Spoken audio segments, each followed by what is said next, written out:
Hi, I'm Kevin, And I'm Amanda. and we are serving up All that jam.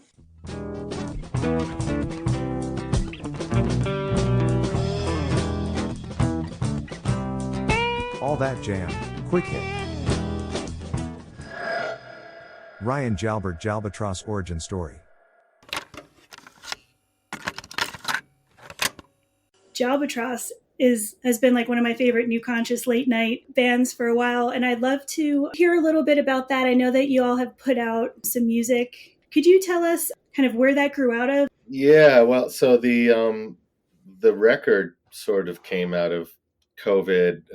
I formed Jalbatross about 10 years ago, maybe even more.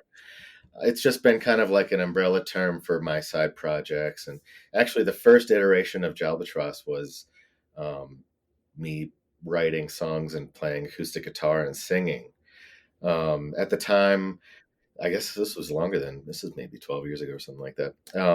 For a few years, I was touring with this folk singer, Brett Denon, and just was like kind of diving into the songwriter world, which I've always been interested in. And I just kind of started writing my own music. And Jalbatross was like an old nickname that an aunt or an uncle gave me. And so I just started using that. And then I kind of hung up that music and then just kept the name and started doing trio gigs or quartet gigs. And I was doing, jazz, funk stuff. I was kind of doing some covers and whatnot. And then we had some weekly gigs in Denver. And then I just got too busy and I kind of hung up the project. And then during COVID, I was chatting with my little brother he's in the East Coast version of Jalbatross. My brother Colin, he's a drummer. And he was like, let's make a record. And so I started just kind of writing all this music that was, I had all this music that didn't really have a place with the Motet. When we were touring full time, it was like any chance I had to write, we just have to keep bringing in new music because we have to just kind of keep that rolling. And everything stopped, and I could write music really for just myself. It didn't have to be very high energy. It could kind of be a little more meditative, for lack of a better term. Just kind of like just making some vibes, guitar led music, and a lot of the stuff that I wrote could work as a trio, but it ended up being a quartet. So, and then the other impetus for that, which the deadline that I gave myself was that I was turning 40. So I wanted to get the record out by my 40th. I ended up getting the first single out the day before my birthday. I turned 40 on June 22nd, 2 years ago. So I got the first single out on the 21st. And so, but yeah, so during the pandemic, I flew my brother out and we booked a couple days in the studio. And I had my buddy, Tim Philpott, who's also like a childhood friend of mine from Massachusetts. I've known him since he was a little kid. He's a super badass bass player now in Denver.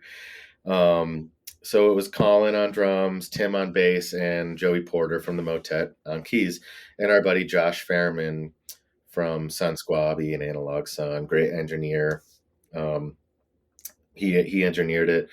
We did it at Scanhope Studios, and yeah, we just booked some rehearsals and then did 2 days in the studio and just knocked out the whole EP, and then I just mixed and edited it all myself, kind of just produced the whole thing. It was the first project that I've actually seen from like the whole way through, submitting it and just doing that whole process, submitting every single and uploading it and yada yada. So it was fun just to kind of get that perspective on it.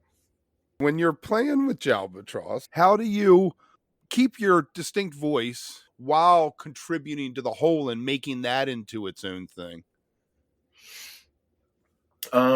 With Jalbatross, it's pretty effortless because, I mean, and I should say we don't play very often. I would love to play more gigs because like we just played at New Conscious and there's a recording of it. And I listen back and I get a little excited because we don't do it that often. And it's kind of on me. I'm fronting the band. I maybe play a little more. I'm definitely playing more than I would in the Motet, but I'm just like, I was having a really good time. And so I play a little more, and I kind of like, I get to really, spread my wings or whatever, for lack of a better term. But I would like to kind of go in a little bit more of an understated role and let my bandmates kind of, do their thing a little bit more. I think with these arrangements, the more we play them, the more everyone's kind of getting comfortable with it and finding their own places to create and express within the tunes. And so I definitely pick up a lot of the slack, so to speak. And but it's fun for me because in the Motet, it's always been a bigger band. I'm happy to kind of take a traditional funk guitar role where I am playing rhythms and I'm kind of, and I'll take my solos. And then we have open sections, and then that's like pretty wide open. But with Jalbatross, at any point, we can take a left turn and to do whatever I want, and so I might just call out a chord or whatever, or just call out, bass and drums, and then let's go to this or go to blow whatever I want. And so I just have a lot more freedom there. Do you write the set list, right? I write all the set list. Yep. And it's mainly original music and then just some covers stuff mixed in. Do you have songs in there that are always openers, always closers? I try to avoid that. There's some that just work so well. The last gig we did though was at New Conscious, and that place, it's so fun, but it's crazy. It's like we're supposed to start at 12:30. It said, and go until 4, and then What happens? the most amount of people there was all night was at 4 a.m. So, 1:30 rolls around and there's still, the place is just filling in, so we hit around 1:30. And so the set list, I was like, because I had some originals earlier in the set list thinking like, this would be good to start with this song.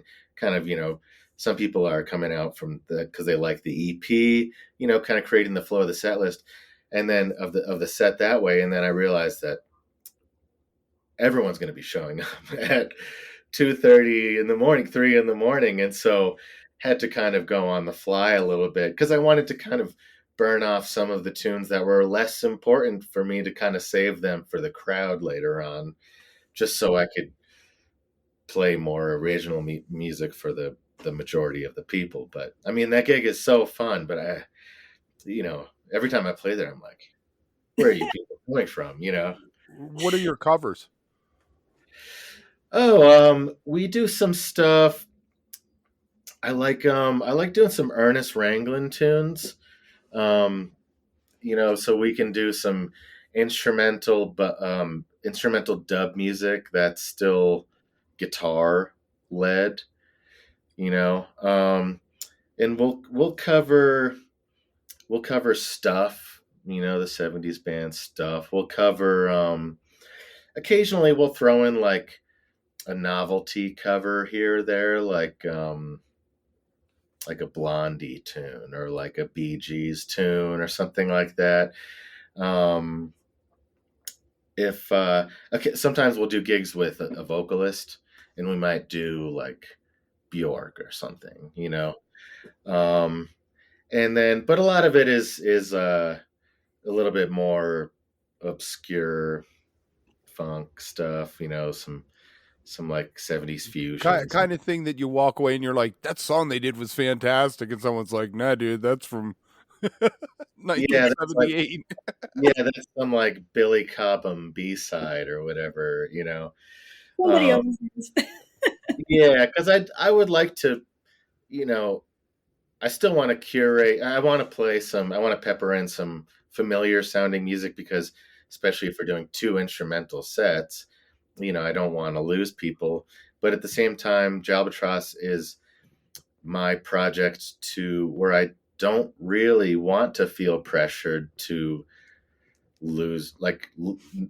keep people's attention or whatever. It's really just sort of like for me, and and so, but I want to play, I'm not like, we're not going too far left field. We're not playing ambient music for 2 hours or whatever, but,